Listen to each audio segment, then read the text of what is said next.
here to discuss January mains test 9 January afternoon shift. तो first question से साथ start करते हैं। पहला क्वेश्चन एक सिंपल सा क्वेश्चन दिया हुआ है, एप्लीकेशन ऑफ डेरिवेटिव कह लो और साथ में डेफिनेट इंटीग्रेशन थोड़ा सा मिक्स करते हुए। fx इज इक्वल टू 1 से x t स्क्वायर gt और gt is equal to 1 to t fu du। तो हमें क्या करना है कि हमें बताना है कि फंक्शन के लिए अपन अगर देखें कि 1 वाला जो पॉइंट है वो किस तरीके से बिहेव करेगा। तो किस फंक्शन के लिए बात की गई? कैपिटल एफ के लिए। डिफरेंशिएशन चेक किया, f dash x will be equal to x square into g x. ठीक है, अब x square into g x की अगर हम बात करें तो ये वैल्यू अगर हम एफ डैश वन देखना चाहें तो एफ डैश वन कितना हो गया? एक्स स्क्वायर इंटू जी वन। सही है। अब जी वन को मैं कैसे लिख सकता हूं? एक्स स्क्वायर, जी वन का मतलब क्या होगा? देखो जी टी का मतलब है 1 से t, तो जी वन का मतलब क्या होगा? 1 से 1 fu du। इसका मतलब ये वैल्यू कितनी हो गई? 0 होगी। ठीक है, 1 से 1 मतलब ये 0 हो गया। तो f डैश 1 0 था, लेकिन f डैश 1 0 है तो इससे अपनी टोटल बात तो सॉल्व हो नहीं जाती है। क्रिटिकल पॉइंट हो भी सकता है नहीं भी हो। भाई f डैश 1 इक्वल टू 0 है तो जरूरी तो नहीं है ना कि हमेशा लोकल मैक्सिमा या मिनिमा होगा ही होगा। ऐसा भी हो सकता है कि भाई हायर ऑर्डर डिफरेंशिएशन भी यहाँ पे 0 आ जाए। तो f डबल डैश भी चेक करते हैं। f डबल डैश x की वैल्यू कितनी आएगी? इसका डिफरेंशिएशन करो, कितना आ जाएगा? X square as it is g dash plus 2x into g x, यही है। तो अब देखो f डबल डैश 1 का मतलब क्या हुआ? 1 into G dash. G dash की अगर मैं बात करूं यहां से देखो G dash T can be written as F T, इतना ही है। G dash T can be written as F T.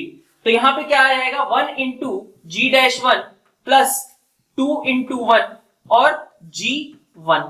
G1 तो एनीवे कितना था? अभी निकाला हमने। G1 की वैल्यू कितनी थी? 0 थी। तो अपने पास बचा 1 इंटू जी डैश, तो ये कितना था? 1 इंटू F1। यही आया। ये चीज कितनी हो गई? 0 हो गई। अब हमारे पास देख सकते हो कि F1 की वैल्यू कैसी दी हुई है? पॉजिटिव। इसका मतलब कि F डबल डैश 1 कैसा था? पॉजिटिव था। तो F डैश 1 0 है, F डबल डैश पॉजिटिव है, इसका मतलब वो पॉइंट क्या रहा होगा? Point of minima. So option 3 will be correct. Second question पे जाते हैं। सेकंड क्वेश्चन में हमारे पास क्या दे रखा है? सिंपल सा क्वेश्चन है। कहा गया mod of real part of z plus mod of imaginary part of z is equal to 4। ठीक है, तो real part of z plus imaginary part of z, अगर मैं इसको कार्टेशियन प्लेन में कन्वर्ट करूं, z को मैं थोड़ी देर के लिए पहले लिख लेता हूं। z को मैंने मान लिया x प्लस आयोटा y। तो रियल पार्ट ऑफ z मतलब x, imaginary part of z मतलब y। तो ये लिखा हुआ है mod of x plus mod of y is equal to 4। ऐसा ही है। ठीक है, इसको अगर हम प्लॉट करें तो कैसा आएगा? ये फर्स्ट क्वाड्रेंट में और इसी तरीके से हर एक क्वाड्रेंट में सेम चीज बनेगी। Mod x plus mod y is equal to 4। हर एक क्वाड्रेंट में यही बनेगा। ये लाइन होगी x plus y equal to 4। अब मुझे देखो क्या कहा गया है? मुझे कहा गया है कि भाई z जो है वो मेरा इस लाइन के अकॉर्डिंग रहना चाहिए, इस लाइन के पे लाई करने वाले पॉइंट्स है और मुझे मॉड ऑफ z निकालना है। तो अगर मैं मॉड ऑफ z देखूं, मॉड ऑफ z की बेसिक डेफिनेशन क्या होती है? कोई कॉम्प्लेक्स नंबर और ये पॉइंट 0,0 के बीच की डिस्टेंस, यही है ना। मॉड z का मतलब क्या होता है? जो भी z है उसको मैं ओरिजिन से ज्वाइन करूं और उस वेक्टर का मैग्नीट्यूड देख लो। ठीक, तो अगर मैं कहूं कि इस पे लाई करने वाला जो पॉइंट है, ऐसा पॉइंट जो कि मिनिमम डिस्टेंस पे होगा। मिनिमम डिस्टेंस पे कौन सा होगा? जो कि परपेंडिकुलर ड्रॉप होगी, यही ना। तो मिनिमम डिस्टेंस ओरिजिन से लेकर के x plus y equal to 4 पे लाई करने वाले पॉइंट की कितनी आएगी? इस लेंथ ऑफ परपेंडिकुलर के बराबर। और वो लेंथ ऑफ परपेंडिकुलर कितना आएगा? 4/√2 2√2। और मैक्सिमम डिस्टेंस की बात करूं तो ये पॉइंट्स जो होंगे 4,0 0,4 और इसी तरीके से ये दोनों, वो सभी पॉइंट्स मैक्सिमम डिस्टेंस पे होंगे। तो मैं कह सकता हूं क्या कि मॉड ऑफ z मेरा कहां से कहां के बीच लाई करना चाहिए? 2√2 से लेकर के 4 के बीच में लाई करना चाहिए। तो अब इस बेसिस पे अपन क्या कह सकते हैं कि mod of z can not be 2√2 से 4 के बीच की कोई भी वैल्यू ले सकता है, लेकिन ये वैल्यू √7 के बराबर नहीं हो सकती। सो √7 will be correct option. 53 sorry ये जो 53 वाला क्वेश्चन है, थर्ड क्वेश्चन इनफैक्ट मैथ्स का। तो अब इसमें देखो, one end of focal chord A B of parabola y square equal to 8x। तो अब इसके लिए कहा गया एट पॉइंट 1,2 -2। तो सबसे पहले मैं पैरामीट्रिक पॉइंट निकाल लेता हूं। मेरे पास इसका a कितना है इस पैराबोला का 2 है, तो 2t square at square comma 2at is equal to कितना है मेरे पास, इज इक्वल टू दिया हुआ है हाफ कॉमा -2। तो अगर मैं t की बात करूं तो t कितना है मेरा -हाफ के बराबर, t की वैल्यू -हाफ के बराबर हुई है किस पॉइंट के लिए, a के लिए, ठीक है। अब अगर मैं फोकल कॉर्ड की बात करता हूं तो फोकल कॉर्ड कैसा होता है भाई, T1 इंटू T2, मतलब मैं यहां पे लिखूं TA into TB is equal to कितना होना चाहिए, -1 होना चाहिए फोकल कॉर्ड का अदर एंड। भाई T1 और T2 अगर फोकल कॉर्ड के एंड्स हैं तो T1 into T2 should be equal to -1। That means TB की वैल्यू कितनी हो गई, TB हो गया अपना 2 के बराबर, ठीक है। TA -हाफ था, TA इंटू TB -1, तो TB की वैल्यू कितनी हो गई 2 के बराबर हो गई। अब हमें इस पे टेंजेंट खींचना है। टेंजेंट की इक्वेशन क्या होती है, ty is equal to x plus at square, a कितना था 2 था, t स्क्वायर। अब मुझे t की जगह क्या रखना है 2 रखना है, so 2y is equal to x plus 8, x minus 2y plus 8 equal to 0, so our option 4 will be correct. 54 हमारे पास x और y in terms of theta दिए हुए हैं और हमें एक तरीके से पैरामीट्रिक डिफरेंशिएशन ही करना पड़ेगा और d2y by dx2 जनरेट करना है। तो क्या करेंगे, सबसे पहले तो अपन dy by dx की बात करते हैं। dy by dx मतलब कैसे कैलकुलेट होगा, dy by d theta divided by dx by d theta. तो dy by d थीटा अगर निकालते हो तो -2 sin थीटा, ठीक है, और यहां से अपने पास क्या आ जाएगा प्लस का 2 sin 2 थीटा, ठीक। डिवीजन में अपने पास क्या टर्म आएगी, तो x का डिफरेंशिएशन करोगे 2 cos थीटा -2 cos 2 थीटा, सही है इतनी बात। अब इसको अगर हम सिंप्लीफाई कर लें, हमारे पास 2 तो चलो कैंसिल हो गया, बाकी CD फॉर्मूला अप्लाई करते हैं, sin 2 theta minus sin theta, तो ये कितना बन जाएगा 2 cos 3 theta by 2 into sin theta by 2। Division में हमारे पास क्या है cos theta minus cos 2 theta, तो यहां से बन जाएगा 2 sin 3 थीटा बाई 2 और इंटू हमारे पास एक इधर से आ जाएगा टर्म sin थीटा बाई 2। तो ये बेसिकली क्या लिखा हुआ है, sin थीटा बाई 2 कैंसिल, लिखा हुआ था cot 3 थीटा बाई 2। तो dy बाई dx की अब मेरे पास वैल्यू आ गई। अब मुझे क्या निकालना था, लेकिन मुझे डबल डिफरेंशिएशन निकालना था। तो d2y बाई dx2 अगर कैलकुलेट करूं तो मैं क्या करता हूं, इसको मैं पहले एक बार थीटा के रिस्पेक्ट में डिफरेंशिएट कर लेता हूं और उस थीटा को फिर मैं x के रिस्पेक्ट में डिफरेंशिएट कर लूंगा। क्या कर रहा हूं मैं, dy बाई dx की जो टर्म आई है that is cot 3 theta by 2, उसको मैं पहले थीटा के रिस्पेक्ट में डिफरेंशिएट कर रहा और फिर थीटा को x के रिस्पेक्ट में डिफरेंशिएट कर रहा। तो इस तरीके से अगर अपन लिखें तो cot 3 थीटा बाई 2 का डिफरेंशिएशन कितना होगा, -3 by 2 cosec square 3 theta by 2, यही आएगा। और साथ में लेकिन हमें क्या लगाना है d थीटा बाई dx, ठीक है इतनी बात।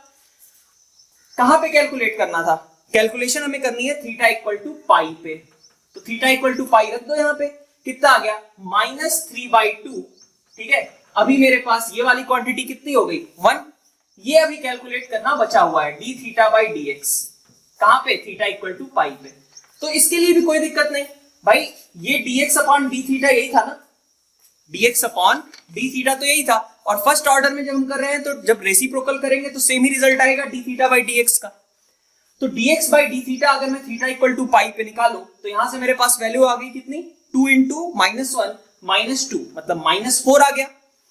d थीटा बाई dx क्या होगा फिर -1/4 हो जाएगा, और अपने पास वैल्यू यहां से अपन देखें तो अपने पास कितनी वैल्यू आ जाएगी -3/2 और इंटू यहां से 1/4, रिजल्ट कितना होना चाहिए था -3/8, ठीक है। अब आगे बढ़ते हैं क्वेश्चन नंबर 55 में। क्वेश्चन नंबर 55 में हमारे पास x और y दो इनफाइनाइट सीरीज दी हुई हैं। x क्या है, summation over -1 raise to power n tan raise to power 2n theta, ठीक है।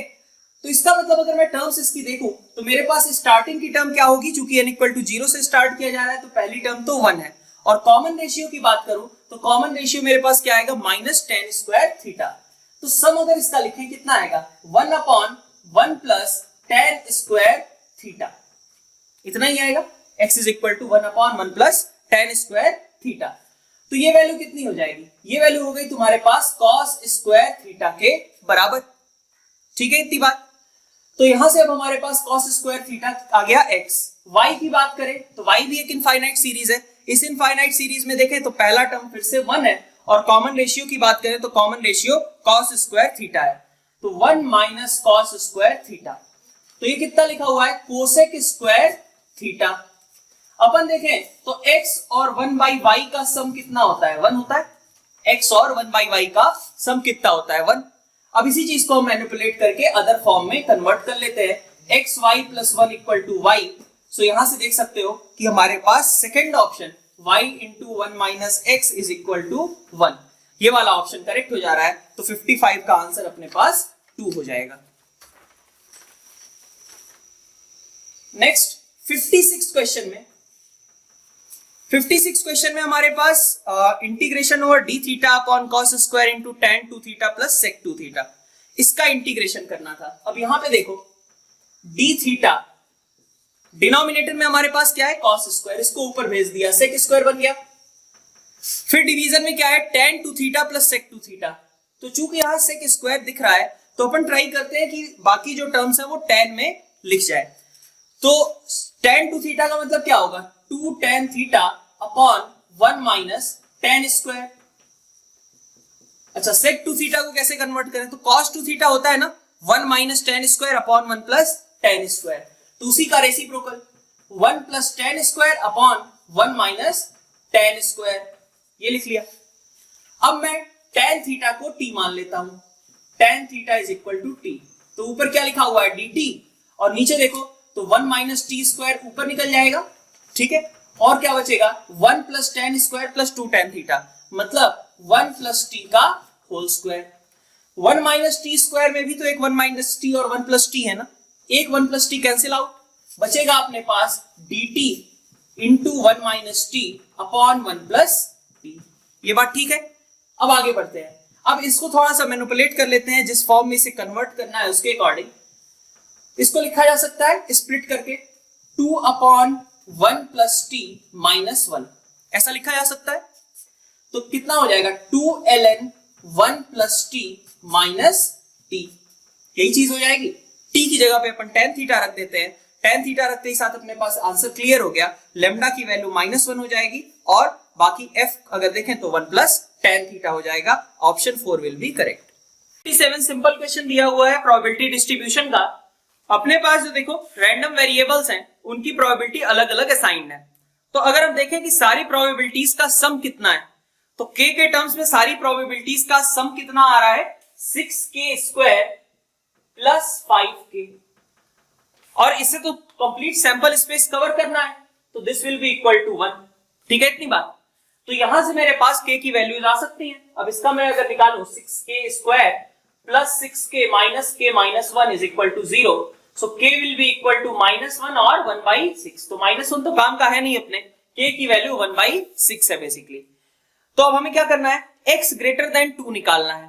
तो अपन एक काम करते हैं, प्रोबेबिलिटी निकाल लेते हैं x ग्रेटर देन 2 की। उसको कुछ ऐसा लिख लेता हूं, 1 minus p of 1 minus p of 2, ऐसा लिख सकता हूं। भाई प्रोबेबिलिटी ऑफ कमिंग 1 और प्रोबेबिलिटी ऑफ 2, ये चीजें हमें केवल हटानी है, बाकी सारी चीजें तो अपने लिए कोई दिक्कत है नहीं, बाकी सब तो रिक्वायर्ड ही था। तो 1 माइनस p1 की वैल्यू कितनी है, k स्क्वायर, और p2 की वैल्यू कितनी है, 2k। k की वैल्यू 1/6 रख दो यहाँ पे, तो k की वैल्यू 1/6 रख दो। यहाँ पे कितना आ जाएगा, 1 माइनस k स्क्वायर इज 1/36, और ये कितना है 1/3। तो बेसिकली ये अपने पास कितना लिख गया, 2 बाई ये एक 1/36 हो गया, और एक अपने पास आ गया -1/3। सो इट इज 13/36, और आंसर बच जाएगा 23/36, जो कि अपने पास ऑप्शन 3 है। नेक्स्ट 58th वाला क्वेश्चन देखें। तो 58th में length of minor axis of ellipse, ठीक है, b की वैल्यू अगर मैं कहूं स्मॉल b, तो वो कितना दिया हुआ है, 2/√3 दिया हुआ है। ठीक है, और if this ellipse touches the line, अब लाइन की बात करूं तो लाइन क्या है, लाइन है अपने पास y is equal to -x/6 plus 8/6, यही है। ये लाइन टेंजेंट का काम करती है, तो टेंजेंट के लिए क्या रहेगा, c² is equal to condition क्या होगी, C square is equal to A square M square plus B square, यही रहता है इलिप्स के लिए टेंजेंसी। यहां पे देखें इस लाइन का सी कितना है 4/3, so here 16/9, A square unknown है, एम स्क्वायर की बात करें 36 नीचे आ जाएगा, प्लस बी स्क्वायर कितना है 4/3। अब इसको मैं अगर सिंप्लीफाई करता हूं तो 16/9 माइनस 12/9 कितना आ गया 4/9, और 4/9 into 36 will be equal to A square. तो यहां से देख सकते हो ए की वैल्यू कितनी आ जा रही है 4 आ जा रही है। अब ए की वैल्यू 4 आ गई, हमें क्या निकालना था, इसेंट्रिसिटी निकालनी थी। तो अब ए भी पता है बी भी पता है, eccentricity is equal to under root 1 minus b square by a square. तो यहां से देख सकते हो वैल्यू आ जा रही है √11/12, और option 3 will be correct. 59th question, 59th question भी एक सिंपल सा क्वेश्चन दिया हुआ है, किस टॉपिक से रिलेटेड, सेट से। तो अब ए का अगर हम बात करें तो ए बेसिकली क्या लिखा हुआ है, ए लिखा हुआ है कुछ इस तरीके का -2 से 2, mod of x less than 2 का सोल्यूशन क्या होगा -2 से 2। और b की बात करें तो b हमारे पास क्या है, x -2 का मॉड जो है वो ग्रेटर देन 3 है। तो अपन यहां पे कहें कि इसका सोल्यूशन क्या होगा, तो -∞ से -1 हो जाएगा। ठीक है, यहां पे इक्वालिटी कंसीडर करनी है, और यूनियन 5 से इंफिनिटी हो जाएगा। ये हो जाएगा ए और बी सेट। अब हम इसके अकॉर्डिंग अलग अलग ऑप्शंस चेक करते जाते हैं। सबसे पहला ऑप्शन है बी माइनस ए। बी माइनस ए की बात करूं तो बी के ऐसे एलिमेंट्स जो कि ए में ना हो। तो अपन देखें यहां पे अगर मार्क करें, बी सेट क्या है -1 तक है, और इधर 5 से आगे है। ए की बात करूं तो मैं -2 मेरा कहां आएगा, -1 से इधर -2, और 2 कहां आएगा इधर कुछ। ठीक है, तो ये मेरा ए सेट था इतने इंटरवल में, और बी सेट मेरा कहां है, ये वाला पोर्शन है। तो बी के ऐसे एलिमेंट जो कि हमारे पास, ठीक है, बी के ऐसे एलिमेंट्स जो कि हमारे पास ए में ना हो, वही मार्क करने हैं। तो देख सकते हो तुम -2 से लेकर के 5 तक का पोर्शन, ये हटा दूं मैं तो बाकी सारी चीजें तो यहां पे कवर कर ही रहा है ना। तो b minus a can be written as r minus बाकी -2 से 5 वाला पोर्शन, मतलब ऑप्शन 1 विल बी करेक्ट। तो चूंकि हमारा ऑप्शन 1 ही करेक्ट हो गया तो इसलिए आगे हमें चेक करने की जरूरत नहीं है। वैसे हमारे पास a माइनस बी की बात करें तो a के ऐसे एलिमेंट जो कि b में नहीं है, इस चीज को कंपेयर करके अपन आसानी से निकाल सकते हैं बाकी सारे ऑप्शंस भी। तो 59 के लिए फर्स्ट ऑप्शन करेक्ट होगा। तो अब हमारे पास सिर्फ एक ही इंफॉर्मेशन दी गई है, a माइनस 2b प्लस सी। तो अब a माइनस 2b प्लस सी ये वाली चीज क्रिएट कैसे होगी, यही सोचना है हमें। तो a minus 2b plus c create करने का क्या प्रोसेस होगा भाई, b को ट्वाइस करना है, मतलब सेकेंड रो को 2 से मल्टीप्लाई करो, फर्स्ट रो और थर्ड रो को एज इट इज रहने दो। तो अगर इस थॉट के साथ मैंने r1 को रिप्लेस कर दिया, r1 minus 2r2 plus r3, तो कोई चेंज तो नहीं आएगा। अब r1 minus 2r2 plus r3 अगर इसको मैं कैलकुलेट करता हूं तो fx में क्या चेंजेस आएंगे, fx will be equal to, अब यहां पे अपना क्या आ जाएगा 1 आ जाएगा, a माइनस 2b प्लस सी वही बचेगा, और बाकी दोनों चीजें देखो तो वो 0 हो जा रही हैं, 1 0 और 0 बन गया। अब इसका मतलब मेरे पास काम की चीज क्या बची, x plus 3, x plus 2, x plus 4 और x प्लस 3, इतना ही बचा काम का। आगे इधर कुछ भी है उससे कोई फर्क नहीं पड़ता, क्योंकि अगर हम एक्सपेंड करते हैं तो 1 इंटू ये इसी के रिस्पेक्ट में ओपन होगा, 0 और 0 से तो 0 ही आने वाला है। तो यहां से देख सकते हो x square plus 6x plus 9 minus x square plus 6x plus 8, so our answer will be 1। तो 60 के लिए अगर अपन कहें तो option 4 will be correct, irrespective of x it always comes out as 1। 61 में देखें तो 61 में हमारे पास एक्सपेंशन करना है, एक बाइनोमियल एक्सप्रेशन दिया हुआ है और उसका एक्सपेंशन करना है। तो अब देखो इस बाइनोमियल की अगर मैं जनरल टर्म लिखता हूं तो tr plus 1 can be written as 16cr, ठीक है। उसके बाद आगे क्या बचेगा, हमारे पास आ जाएगा x, और x तो अपने पास एक तरीके से देखा जाए तो x बाई कॉस थीटा की पावर में r, और बाकी दूसरी term 1 by x sine theta की पावर में 16 माइनस r, यही चीज दी हुई है, ठीक है।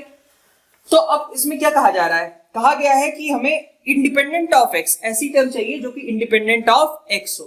तो इंडिपेंडेंट ऑफ x कैसे होगा, अब यहां पे देखो जब ये r x की पावर r और यहां से x की पावर 16 माइनस r, दोनों पावर्स आपस में बराबर हो जाएंगी तो x कैंसिल हो जाएगा, मतलब r की वैल्यू कितनी होनी चाहिए, 8 होनी चाहिए, ठीक है।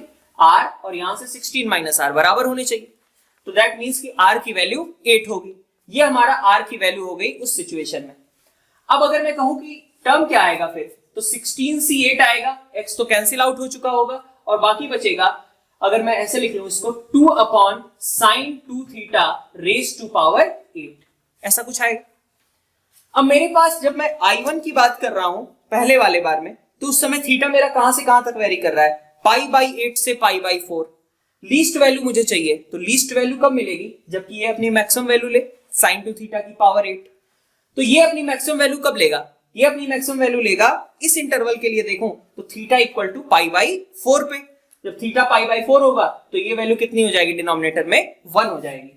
तो अपन कहें कि I1 कितना आएगा, 16c8 2 की पावर में 8, और नीचे कितना था, 1 था। I2 पे आते हैं हम। I2 में क्या कहा गया, इस बार हमें थीटा कहां से कहां तक लेना है, पाई बाई 16 से पाई बाई 8, मतलब ये कहां से 2 थीटा कहां से कहां तक गया, पाई बाई 8 से पाई बाई 4। तो अगर ये पाई बाई 8 से पाई बाई 4 तक जा रहा है तो अपन क्या लिख सकते हैं, 2 upon 1 by root 2 raise to power 8। हमें यही पूछा गया ना, I2 इज टू I1, तो I2 इज टू I1 निकाल लो यहां से, I2 इज टू I1 की वैल्यू कितनी आ जाएगी, 16 by 1। So our option 3 will be correct. इस क्वेश्चन में एक डिफरेंशियल इक्वेशन दिया गया है, और वो डिफरेंशियल इक्वेशन किस टाइप का है, होमोजेनियस डिफरेंशियल इक्वेशन। क्योंकि अगर हम x स्क्वायर से डिवाइड करें तो ये क्या लिखा गया है, y by x divided by x square से ऊपर डिवाइड किया और नीचे 1 plus y square by x square, यही बन जाएगा। अपन न्यूमरेटर और डिनोमिनेटर दोनों को एक्स स्क्वायर से डिवाइड कर रहे हैं। अब इसके बाद मैं यहाँ पे y बाई एक्स को मान लेता हूं कुछ v, तो y बाई एक्स को v मान लिया, y is equal to vx, तो dy बाई dx कितना हो जाता है, v प्लस x dv बाई dx is equal to v upon 1 plus v square. v को सब्ट्रैक्ट कर देते हैं, तो x dv by dx can be written as, ठीक है, यहां पे कितना बचेगा, अपने पास आ जाएगा माइनस का v क्यूब और divided by 1 plus v square, यही चीज आ जाएगी। तो इसको भी मैंने ऐसे लिख लिया कि भाई इसको मैं v square plus 1 upon v cube into dv is equal to minus dx upon x, ऐसा लिख लेता हूं। ये चीज का आप दोनों साइड इंटीग्रेशन कर सकते हैं। तो ये पहली वाली चीज v square by v cube, मतलब 1 बाई v लिखा हुआ था, इसका इंटीग्रेशन कितना हो जाएगा, ln v हो जाएगा, और प्लस v की पावर -3 का अगर इंटीग्रेशन करें तो इट विल बी v की power -2 upon -2 is equal to, इधर से कितना आएगा, माइनस का ln x और प्लस कुछ कांस्टेंट आ जाएगा। अब ln v plus ln x अगर मैं कर दूं तो बेसिकली मेरे पास क्या आ गया, ln vx is equal to v raise to power -2 by 2 और प्लस मेरे पास कांस्टेंट है, ठीक है। v की वैल्यू कितनी है, तो v की वैल्यू क्या थी अपने पास, y बाई x थी, तो अपन रख देते हैं यहाँ पे ln y by x into x, मतलब y इज इक्वल टू कितना, v की पावर -2, मतलब 1 बाई 2 ऐसी चीज रखो, v कितना था, y बाई x, तो उसका स्क्वायर करोगे y square by x square और रेसिप्रोकल लोगे तो x square by y square plus c, ये बन जाएगा। अब x और y की वैल्यू हमें पता है एक इंस्टेंट पे कि जब x हमारा 1 है तो y भी अपना कितना है, 1 के बराबर है। ये चीज मैं रख देता हूं यहां से, तो देख सकते हो ये चीज कितनी हो गई, ln 1 0, ये कितना हो गया हाफ और plus c, so c should be equal to minus half, तो ये हमारे पास c की वैल्यू आ गई। अब हमारे पास फंक्शन एक तरीके से आ चुका है, ln y is equal to half x square upon y square minus half. अब y की वैल्यू हमें क्या चाहिए, हमें चाहिए e, तो y की वैल्यू जब मैं e रखूंगा तो ये कितना आएगा, ln e मतलब 1 half x square upon e square, ठीक है, माइनस हाफ, यही हो जाएगा। अब यहां से अपन देख सकते हैं कि x की वैल्यू कितनी आ रही है, √3 e के बराबर, जो कि अपना कहां प्रेजेंट है, ऑप्शन 4 में प्रेजेंट है। फिर 63rd क्वेश्चन लिखते हैं। 63rd क्वेश्चन में क्या है, अब ये सिंपल क्वेश्चन दिया हुआ है जीपी का। जीपी में हमारे पास क्या है कि 2n + 1 इन टर्म्स का सम हमें दिया गया है 200, मतलब मैं सबसे पहली इंफॉर्मेशन को अगर लिखूं तो मेरे पास क्या आएगा, a3 + a5 है ना, A3 A5 और अप टू कहां तक दिया गया है A201, सही है, इज इक्वल टू कितना है 200 के बराबर।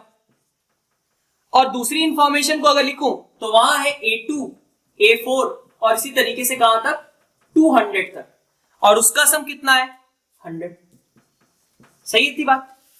अच्छा, अगर मैं देखूं सेकंड वाले को, अगर मैं R से मल्टीप्लाई करूंगा, कॉमन रेशियो से मल्टीप्लाई करूंगा, तो A2 इंटू R क्या होगा A3, A4 इंटू R क्या होगा A5, इसी तरीके से A200 इंटू R क्या होगा A201। तो अगर मैं पहले को दूसरे से डिवाइड करता हूं तो मुझे क्या मिलना चाहिए R मिलना चाहिए ना भाई। इस चीज को मैं लिख सकता हूं R कॉमन लूं तो A2 plus A4 up to A200, यही लिखा हुआ है। तो अगर मैं फर्स्ट डिवाइडेड बाई सेकंड करता हूं तो मुझे क्या मिलेगा फर्स्ट डिवाइडेड बाई सेकंड, ऐसा कुछ किया तो R की वैल्यू मुझे मिल जाएगी जो कि कितनी है 2 के बराबर है, 200 बाई 100। सभी को सम कर लेते हैं क्योंकि हमें क्या चाहिए था, हमें कोई ऑड या फिर इवन टर्म्स का सम ऐसा तो नहीं कहा गया, हमें तो सभी टर्म्स का सम चाहिए। तो सभी को ऐड कर लिया मैंने, सभी को ऐड अगर करूं मतलब 1 प्लस 2 किया तो क्या बनेगा A2 plus A3 plus A4 up to कहां तक A201 is equal to 100 plus 200 मतलब 300। अब आगे मुझे क्या चाहिए, आगे मुझे ये करना है, मुझे तो ये चाहिए नहीं था, हमें रिजल्ट में क्या चाहिए था A1 से लेकर के कहां तक का सम 200 तक का। तो A1 से A200, फिर से मैं इसमें से R कॉमन निकाल लेता हूं तो A2 क्या बन जाएगा A1, A3 क्या बन जाएगा A2 और यहां पे क्या आ जाएगा A200 which is equal to 300। R की वैल्यू 2 थी तो इसका मतलब इसकी वैल्यू कितनी हो गई 150। So our option 3 will be correct.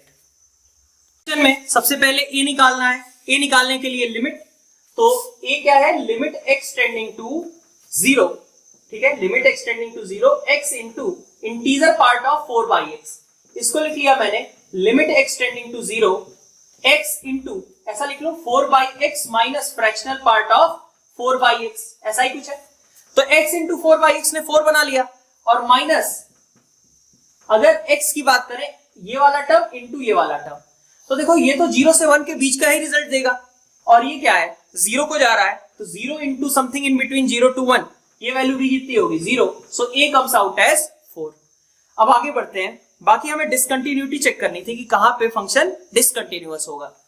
तो हमें फंक्शन क्या दिया गया integer part of x square into sine pi x, ठीक है। अब मुझे क्या पता होता है कि ये अपना डिसकंटिन्यूअस फंक्शन है और एक कंटिन्यूअस फंक्शन है।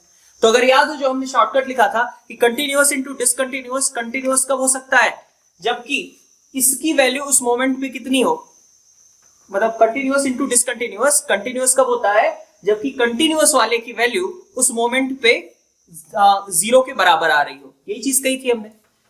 तो ये 0 कब आएगा, जब भी 0 आएगा तब भी ये रिजल्ट कैसा हो जाएगा कंटिन्यूअस हो जाएगा। हमें डिसकंटिन्यूअस मार्क करना है, मतलब हम क्या चाहते हैं कि साइन पाई एक्स वाला टर्म 0 ना बने, यही टारगेट है अपना, तभी फंक्शन कैसा हो जाएगा डिसकंटिन्यूअस। तो अगर ऑप्शंस देखें हम तो ऑप्शंस में हमारे पास under root a plus 1, under root a plus 1 का मतलब क्या हुआ अंडर रूट 5, x की जगह अगर रूट 5 रखोगे तो ये तो डिसकंटिन्यूअस रहेगा और ये कैसा हो जाएगा कंटिन्यूअस तो है ही लेकिन ये नॉन जीरो हो जाएगा, और नॉन जीरो हो गया इसका मतलब फंक्शन अपने पास जो रिजल्ट था वो कैसा हो गया discontinuous. Our option 2 will be correct. फिर आगे बढ़ते हैं 65th क्वेश्चन में, मैथमेटिकल रीजनिंग से है क्वेश्चन। क्या कहा जा रहा है कि P इंप्लाइज P Q, इसको इंटरसेक्शन कह लो, और निगेशन ऑफ Q, ये रिजल्ट फॉल्स है। तो इंप्लाइज वाले का रिजल्ट फॉल्स कब आता है जबकि ये ट्रू हो पहला स्टेटमेंट और दूसरा स्टेटमेंट फॉल्स हो, तभी होता है। अब इसका मतलब क्या हुआ कि चलो P तो ट्रू रहना ही रहना है, बाकी और क्या चाहिए, ये वाली चीज का आउटकम फॉल्स आना चाहिए। तो अपन बोल सकते हैं कि P और इसको एंड कह लो इंटरसेक्शन Q, इसका रिजल्ट क्या चाहिए था अपने को फॉल्स चाहिए था ये, ठीक है कि ये फॉल्स है। अब एंड का रिजल्ट फॉल्स कब आता है, एंड का रिजल्ट ट्रू तो केवल तभी आता है जबकि दोनों ट्रू हो।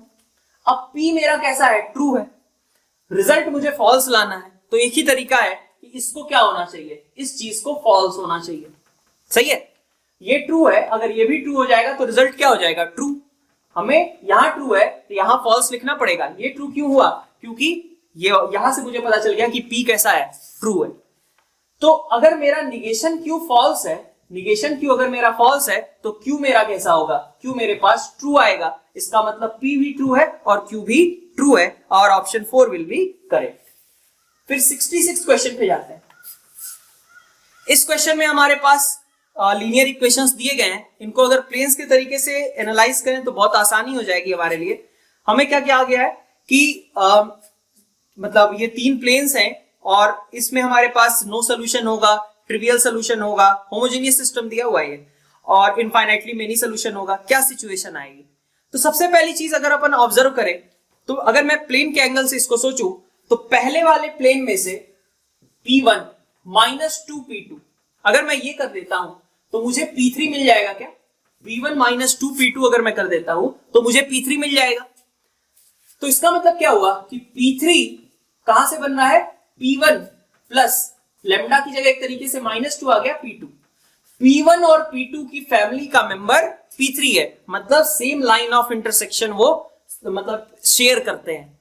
P1 और P2 की फैमिली का मेंबर P3 है, तो इसका मतलब P1 P2 P3 के बीच एक common line of intersection exist करता है। इसका मतलब क्या हुआ कि हमारे पास इनफाइनाइट सोल्यूशन तो आएंगे ही आएंगे। अब आगे बात करते हैं कि इनफाइनाइट सोल्यूशन किस टाइप के होंगे, क्योंकि हमें 2 ऑप्शंस दिए गए हैं, एक YZ को कोरिलेट करते हुए और एक X और Z को कोरिलेट करते हुए। तो अपन अगर देखें P2 और 2P3 अगर ऐड कर दें तो P2 और 2P3 को ऐड करने से क्या होगा, मेरा Y एलिमिनेट हो जाएगा। मुझे क्या मिल रहा है 5X, ठीक है, 5X minus 10Z is equal to 0, सो X comes out as 2Z। तो फॉर 66 क्वेश्चन और option 4 will be correct. 67th question में हमारे पास कहा गया है कि f of g is an identity function. तो f of g अगर आइडेंटिटी फंक्शन है तो f of gx का मतलब क्या था, x था, सही है। तो अपने पास क्या आएगा, f dash of gx into g dash x is equal to 1, यही आ जाएगा। अब मुझे क्या करना है, f डैश एट b निकालना है। अगर मैं x को a रखता हूं तो मेरे पास क्या आएगा, f dash at g of a into g dash a is equal to 1 और g डैश a की वैल्यू हमें पता है 5, g a कितना होता है b के बराबर, तो मेरे पास यहां क्या आ गया, f dash b is equal to 1/5 और option 1 will be correct. Next 68th question. अब 68th क्वेश्चन में क्या है, 10 different balls are to be placed in 4 distinct boxes at random, then the probability that 2 of these boxes contain exactly 2 and 3 balls। तो सबसे पहले मेरे पास क्या टारगेट है कि 4 डिस्टिंक्ट बॉक्सेस हैं, उनमें से 2 मैं ऐसे चूज करूं जिसमें एक में 2 बॉल्स रखी हो और दूसरे में 3 बॉल्स रखी हो। तो 4 मतलब मैं फेवरेबल वेज पहले काउंट कर रहा हूं, तो मेरे फेवरेबल वेज क्या होंगे, 4 में से मैं 2 बॉक्सेस सेलेक्ट करूंगा, ठीक है। अब फिर मैं मान लो मैंने डिसाइड किया कि भाई ये A1 वाला बॉक्स है और ये A2 बॉक्स है, एक में मुझे 2 रखना है, दूसरे में 3 रखना है। मैं चाहूं तो A2 में 2 रखूं, A1 में 3, या फिर A2 में 3 रखूं और A1 में 2 रखूं। तो इसको अरेंज करने के कितने तरीके हो गए, 4C2 इंटू 2 फैक्टोरियल। ये अभी मेरे पास आ गए कि कितने तरीके से अभी हमारे बॉक्सेस सेलेक्ट हुए हैं, 2 बॉक्सेस सेलेक्ट हुए हैं। अब चलो मैंने डिसाइड कर लिया कि A1 में मैं 3 रखने वाला हूं और A2 में मैं 2 रखने वाला हूं, सपोज ये मैंने डिसाइड कर लिया। तो मेरे पास टोटल बॉल्स कितने थे, 10 डिफरेंट बॉल्स थे। तो उन 10 डिफरेंट बॉल्स में से मैं कोई 2 बॉल चूज करूंगा जो मैं रखूंगा किसमें, A2 में, और बाकी 8 बॉल्स बचेंगे उसमें से 3 उठा करके मैं रख दूंगा A1 में। तो ये क्या किया मैंने, 4C2 सबसे पहले बॉक्सेस सेलेक्ट किए इंटू 2 फैक्टोरियल, किसमें 2 रखना है किसमें 3 रखना है। फिर मैंने कहा कि चलो मुझे डिसाइड किया कि मैंने A1 में 2 बॉल्स रखने हैं, तो कौन से 2 बॉल रखने हैं वो रख दिए। फिर मेरे पास 8 बॉल बचे हुए हैं, उनमें से कौन से 3 बॉल मुझे रखने हैं A2 में, वो मैंने डिसाइड कर लिया, ठीक है। तो अभी ये 2 बॉक्सेस का तो अरेंजमेंट हो गया, लेकिन अभी भी मेरे पास कितने बॉल्स बचे हुए हैं, 5। अब मेरे पास 5 बॉल्स हैं, उनको मुझे इन A1 और A2 वाले बॉक्सेस में रखना नहीं है, उन्हें कहां डालना है, A3 में या फिर A4 में। कितने तरीके से मैं डिस्ट्रीब्यूट कर सकता हूं, पहला बॉल उठाया या तो मैं A3 में डालूंगा या तो A4 में, सिमिलरली दूसरा उठाया उसके लिए भी 2 तरीके, तीसरा उठाया उसके लिए भी 2 तरीके। तो इस तरीके से बाकी 5 बॉल्स को कितने तरीके से हम डिस्ट्रीब्यूट कर सकते हैं, 2⁵5। ये हमारे पास आ गए फेवरेबल, और डिवाइडेड बाय हमारे पास टोटल तो कितना होगा, टोटल हो जाएगा अपने पास 4⁻10, क्योंकि हमारे पास ऐसा है कि पहला बॉल उठाया, 4 तरीके उसको रखने के, दूसरे बॉल को रखने के 4 तरीके, तीसरे के लिए 4 तरीके, टोटल कितने हो गए 4⁻10। ये हमारी प्रोबेबिलिटी आ जाएगी। इसको अगर हम सिंप्लीफाई करते हैं तो it comes out as option a which is 945 divided by 2⁻10। Moving on to question number 69। 69 में हमारे पास fx और gx दो फंक्शंस दिए गए हैं और area of region find out करना है bounded by the curves fx and gx। कहां से कहां तक? x इक्वल टू हाफ से कह लो √3/2 तक, यही है। तो सबसे पहले मैं इन फंक्शंस को एक बार ड्रॉ करके देखता हूं। 69 क्वेश्चन में क्या था? ऐसा कुछ fx फंक्शन दिया हुआ है, पहले x हमें बनाना है 0 से हाफ तक, हाफ पे वैल्यू हाफ आएगी ही आएगी, कंटिन्यूअस फंक्शन है, और 1 - x फिर से ऐसा ही रहेगा, ठीक है। तो ये मैंने ऐसा कुछ कर लिया कि ये हाफ और ये 1 वाला पॉइंट और ये 0 वाला पॉइंट। अब मुझे क्या करना है? gx भी बनाना है। gx क्या है? x - हाफ का होल स्क्वायर। तो ये तो चलो इस तरीके का कुछ आ जाएगा, हाफ पे इसका वर्टेक्स और ऐसा कुछ, ठीक है। कहां पे इंटरसेक्ट करेंगे? तो ये देखो तुम, x वाली लाइन है और ये कौन सी लाइन है? x इक्वल टू ये x - हाफ का whole square equal to y, ऐसा था। तो अब मुझे क्या करना है इफेक्टिवली कि x - हाफ का होल स्क्वायर और x का पॉइंट ऑफ इंटरसेक्शन निकालना है। सही है इतनी बात?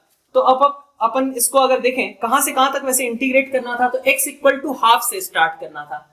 तो x इक्वल टू हाफ से स्टार्ट करना है, तो चलो यहां से स्टार्ट करना है। सही, यहां से x equal to half start होता है और कहां तक जाना है? x इक्वल टू √3/2 तक। तो चलो इस पोर्शन से तो कोई मतलब ही नहीं है, हमें इसके राइट में ही देखना है। अब दूसरा पोर्शन ये वाला था, इस लाइन की इक्वेशन क्या थी? 1 - x, और ये तो ब्रांच क्या है? x - हाफ का होल स्क्वायर ही है। देखते हैं ये कहां पे इंटरसेक्ट करते हैं। तो अपन ने अगर कहा कि y एक x - हाफ का होल स्क्वायर और इक्वल टू 1 - x, इस इक्वेशन को सॉल्व करने गए तो हमारे पास x² - x + 1/4 is equal to 1 - x।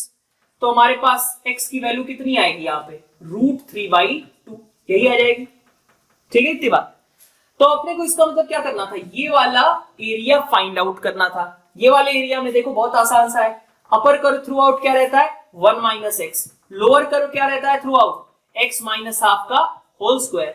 कहां से कहां तक इंटीग्रेट करना है? हाफ से लेकर के √3/2 तक। ये हमारा रिक्वायर्ड एरिया हो गया। अब इस रिक्वायर्ड एरिया को अगर हम कैलकुलेट करें तो 1 - x का इंटीग्रेशन, 1 - x का इंटीग्रेशन अपन लिख सकते हैं x - x² माइनस इसका इंटीग्रेशन क्या आएगा? इसके इंटीग्रेशन में हो जाएगा x - half raise to power 3/3। और कहां से कहां तक? तो हाफ से लेकर के √3/2 तक। ये केवल यहां पे लिमिट्स रख देनी है। Accordingly we will mark our answer which is option number 2। Question number 20। अब यहां पे हमें क्या कहा गया है कि एक क्वाड्रेटिक है जिसका रिपीटेड रूट अल्फा है। तो क्वाड्रेटिक का रिपीटेड रूट कहां पे एग्जिस्ट करता है? अपने वर्टेक्स पे। तो अगर मैं कहूं कि वर्टेक्स इसका क्या है, इस क्वाड्रेटिक का, कह सकते हैं अपन b/a। तो अल्फा की वैल्यू कितनी हो गई? b/a, ठीक है। और क्या कहा गया है कि भाई चलो मैं प्रोडक्ट ऑफ रूट कह लूं, alpha into alpha which is given as 5/8। ये पहले वाले क्वाड्रेटिक से मुझे इंफॉर्मेशन मिल गई। अब बाकी क्या कहा गया कि ये अल्फा किसी दूसरी क्वाड्रेटिक का भी रूट है। तो पहले मैं ये देख लेता हूं कि alpha is equal to b/a, alpha into alpha is equal to 5/a। यहां से मेरे पास क्या आ गया? b² equal to 5/a which gives me b² equal to 5a। ये a और b के बीच का रिलेशन हो गया। अब उसने कहा कि ये जो अल्फा है b/a, ये दूसरे वाली इक्वेशन को भी सेटिस्फाई करता है। तो दूसरे वाली इक्वेशन को सेटिस्फाई करा लेते हैं। क्या बनेगा? b²/a² minus 2b²/a minus 10 is equal to 0, यही बनेगा। b² को रख दो 5a, b² को 5a रख दिया तो यहां पे हमारे पास, यार पहले इसको हटा लेते हैं, b² माइनस 2b²a और माइनस 10a² इक्वल टू 0। अब मैं b² को 5a रख देता हूं इस केस में, ठीक है। तो b² की जगह 5a माइनस यहां पे क्या आया? 2 इंटू 5a मतलब 10a into a, 10a² minus का 10a² इक्वल टू 0। तो a की वैल्यू 2 आ रही है, यहां से 0 आ रहा है और 1/4 आ रहा है। तो अपन अगर यहां पे देखें कि 0 तो यहां पे a हो नहीं सकता, तो इसका मतलब कि a की वैल्यू कितनी है? 1/4। तो बी स्क्वायर अपने पास कितना आ गया, बी स्क्वायर आ गया 5/4 के बराबर। बी स्क्वायर मेरा 5/4 है। अब उस दूसरे वाली इक्वेशन पे जाता हूं, alpha plus beta second equation के लिए है ना, सेकेंड क्वाड्रेटिक के लिए अल्फा प्लस बीटा ये दोनों रूट्स हैं और उनका सम कितना हो रहा है, उनका सम है 2b, सही है। प्रोडक्ट ऑफ रूट्स की बात करूं तो it comes out as -10। So alpha square plus beta square can be written as alpha plus beta का होल स्क्वायर -2 अल्फा बीटा, यही चीज है। बी स्क्वायर को रख दो यहां से, बी स्क्वायर को 5/4 रख दिया तो 5 और यहां से 20, आंसर इज 25। अब इंटीजर टाइप क्वेश्चंस पे जाते हैं। तो इंटीजर टाइप क्वेश्चंस में पहला क्वेश्चन, अब अगर इसमें तुम लेम्डा को लेकर के टेंशन में आओगे तो बहुत दिक्कत होगी, ठीक है। तुम्हें ये सिंपल सी बात समझनी है कि इफ द डिस्टेंस बिटवीन दो प्लेन्स की बात की गई है तो डिस्टेंस बिटवीन टू प्लेन्स हम कैसे निकाल सकते हैं, या तो प्लेन्स कैसे रहे होंगे, इंटरसेक्टिंग रहे होंगे। अगर इंटरसेक्टिंग नहीं है प्लेन्स तो ही हमारे पास, तो तब तो हमारे पास इंटरसेक्टिंग है तो एनीवे डिस्टेंस कितनी हो गई, 0। अगर इंटरसेक्टिंग नहीं है तो वो दोनों प्लेन्स कैसे होनी चाहिए, पैरेलल होनी चाहिए, और उसी केस में हम डिस्टेंस उनके बीच की फाइंड आउट कर पाएंगे। तो सबसे सही चीज अपने लिए आसान सी क्या रहेगी, पूरा प्रोसेस ना करना पड़े, बिल्कुल आसानी से क्वेश्चन सॉल्व हो जाए। तो अपन कह सकते हैं क्या कि जो नया, अगर दोनों प्लेन्स पैरेलल होंगे तो जो नई प्लेन की इक्वेशन होगी वो कैसी होगी, 23x - 10y - 2z plus lambda equal to 0, ऐसा ही कुछ होगा। अब प्लेन के बारे में क्या कहा गया है कि प्लेन दो लाइंस को कंटेन करता है। अब अगर मुझे यहाँ लैम्डा अगर पता चल जाए, या लैम्डा को मैं p लिख लेता हूं फिलहाल, क्योंकि लैम्डा ऑलरेडी इक्वेशन में यूज किया गया है, तो मैं मान लेता हूं कि प्लेन कुछ इस तरीके का था। अब p की वैल्यू मुझे निकालनी है। p की वैल्यू निकालने के लिए मुझे क्या चाहिए, अगर मुझे प्लेन पे लाई करने वाला कोई भी पॉइंट पता चल जाता है तो मैं p निकाल सकता हूं। अब मुझे क्या कहा गया कि प्लेन पे लाई करने वाले दो लाइंस हैं, तो अगर प्लेन पे लाइंस लाई करती हैं तो लाइन पे लाई करने वाले पॉइंट भी तो प्लेन पे ही होंगे ना। लाइन पे जो पॉइंट्स लाई कर रहे हैं वो भी प्लेन पे ही होंगे। तो लाइन पे पॉइंट क्या दिया हुआ है, एक पॉइंट दिया गया है हमें -1 3 -1, ठीक है, -1 3 -1। अगर मैं इसको इसमें रख दूं तो मुझे p मिल जाएगा, p मिल जाएगा तो मुझे इक्वेशन मिल गई और फिर हम डिस्टेंस निकाल सकते हैं। तो अपन इसके थॉट के अकॉर्डिंग चलते हैं। 23x - 10y - 2z plus p is equal to 0 में मैंने ये वैल्यूज रख दी। कितना आएगा, -23 - 30 -53 हो गया और +2 51 हो गया। तो अपने पास p की वैल्यू यहां से देखूं मैं तो p की वैल्यू मेरे पास कितनी आ जा रही है, 51। अब मेरे पास p 51 है तो मेरे पास इक्वेशन क्या है, 23x - 10y - 2z plus 51 is equal to 0। दूसरा पैरेलल जो इक्वेशन थी वो क्या थी, 51 की जगह पे 48 था। तो distance between these two planes will be 51 - 48, distance is equal to 51 - 48 divided by under root, क्या रहता है, a square plus b square plus c square which is 633। So it comes out k is 3। 72nd question देखें तो 72nd question में यहां पे हमारे पास बाइनोमियल सीरीज है, सिंपल बाइनोमियल सीरीज, और उसका सम फाइंड आउट करना है। तो सबसे पहले मैं जनरल टर्म अगर लिखूं बाइनोमियल सीरीज की तो क्या किस चीज को फॉलो कर रहा है, ये summation over 4r + 1 into NCR। r कहां से कहां तक है, r है अपना 0 से लेकर के 25 तक, ठीक है। तो इसको मैं अगर लिखता हूं कितना आएगा, 4 summation over r into NCR plus summation over NCR, ऐसा लिख सकता हूं। यहां पे कितना आया, r इंटू NCR को अपन क्या लिख देते हैं, n इंटू n - 1 CR - 1, ऐसा लिख सकता हूं। n तो कांस्टेंट होगा, n बाहर निकल गया, समेशन इस पे लग गया, और NCR का सम चूंकि सारे टर्म्स प्रेजेंट है यहाँ पे कितना होता है, 2 की पावर n। अब इस क्वेश्चन में अगर अपन देखें, इसको भी मैं लिख लेता हूं, n - 1 CR - 1 का सम कितना होगा, 2 की पावर n - 1, यही होगा। n - 1 C0, n - 1 C1 C2, ऐसे करते हुए n - 1 Cn - 1 तक, चूंकि सारे टर्म्स हैं तो इसका भी सम कितना हो गया, 2 की पावर n - 1। अब n की वैल्यू हमें क्वेश्चन में क्या दी गई है, 25, तो n को 25 रख लो, 100 इंटू 2 की पावर 24 प्लस 2 की पावर 25, 2 रेज़ टू पावर 25 अपना हमने कॉमन निकाल लिया क्योंकि उसी फॉर्म में एक्सप्रेस करना है। तो 25 अगर कॉमन निकालते हैं तो यहां से तो 1 बचेगा और दूसरा इधर से क्या बचेगा, 50। सो it comes out k is 51। 73 दो सर्कल्स की इक्वेशन दी गई है और कहा जा रहा है कि ये दोनों सर्कल्स टच करते हैं, तो हमें के की मैक्सिमम वैल्यू निकालनी है। तो भाई टच करते हैं तो दो सिचुएशंस हो सकती है, C1 C2 मतलब दोनों सेंटर्स के बीच की distance is equal to R1 plus R2 अगर एक्सटर्नली टच कर रहे हो, इंटरनली टचिंग भी हो सकता है, उस समय क्या होगा C1 C2 R1 minus R2 के बराबर। तो इस थॉट के अकॉर्डिंग अपन देखते हैं, इसका सेंटर 3 0, इसका सेंटर 0 4, तो C1 C2 कितना है 5 के बराबर है। अब 5 की वैल्यू या तो 1 प्लस अंडर रूट के बराबर होगी या फिर 1 माइनस अंडर रूट के बराबर होगी, ऐसा ही है, ठीक है। 1 माइनस अंडर रूट के बराबर होगी या फिर 1 प्लस अंडर रूट के बराबर होगी। तो अपन अगर देखें तो यहां पे देख सकते हो कि के की वैल्यू हमारे पास क्या आने के चांसेस हैं। के की हमें चूंकि मैक्सिमम वैल्यू निकालनी थी, ठीक है, के की मैक्सिमम वैल्यू निकालने के लिए हमें क्या करना पड़ेगा, के अगर मैं 36 रखता हूं तो देख सकते हैं यहां से ये वैल्यू 5 के बराबर आएगी। यहां पे अगर मैं देखूं तो यहां पे मुझे क्या चाहिए होगा, अगर मैं इसको -6 भी बनाना चाहूं तो -6 तो मैं इसको बना ही नहीं सकता क्योंकि ये दोनों पॉजिटिव हैं, ठीक है। इसको मैं अंदर में -6 बना सकता हूं, मुझे चूंकि के की सबसे बड़ी वैल्यू चाहिए इसलिए के को 36 यहां पे अपन कंसीडर कर लेते हैं, ठीक है।